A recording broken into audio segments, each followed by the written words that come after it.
మా ప్రభుత్వం ఏర్పడిన సంవత్సరంలో ఆనాడు గొప్ప విజయాలు సాధించినాం.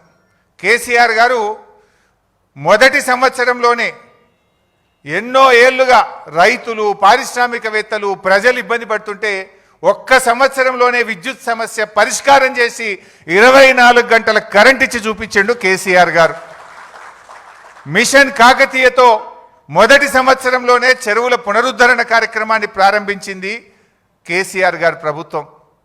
అదేవిధంగా మీడియం ఇరిగేషన్ ప్రాజెక్టులు అనేక ప్రాజెక్టులు పూర్తి చేసినాం. పెండింగ్ ప్రాజెక్టులను రన్నింగ్ ప్రాజెక్టులుగా మార్చి లక్షలాది ఎకరాలకు నీళ్లు ఇచ్చినాం.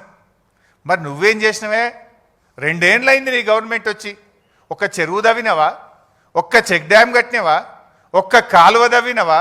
ఒక్క ఎకరానికన్నా నీళ్ళు ఇచ్చినవా అని నేను అడుగుతా ఉన్నా.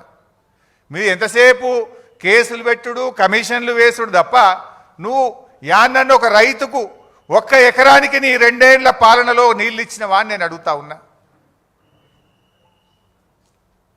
చేసినావు 2 ఏళ్లలో ఏమైనా చేసినావు అంటే ఢిల్లీకి కమిషన్ల మూటలు తీసుకుపోయినావు, ప్రతిపక్షాల మీద కమిషన్లు వేసినావు. Electricity commission, Kaleshwaram commission.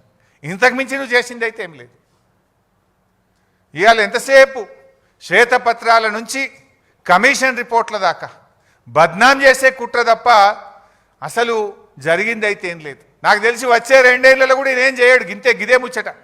ఈ వీటి మీదనే సినిమా సీరియల్ నడిపినట్టు నడుపుతాడు తప్ప వీళ్ళు చేసింది లేదు, రేపు చేయగలిగేది కూడా లేదు.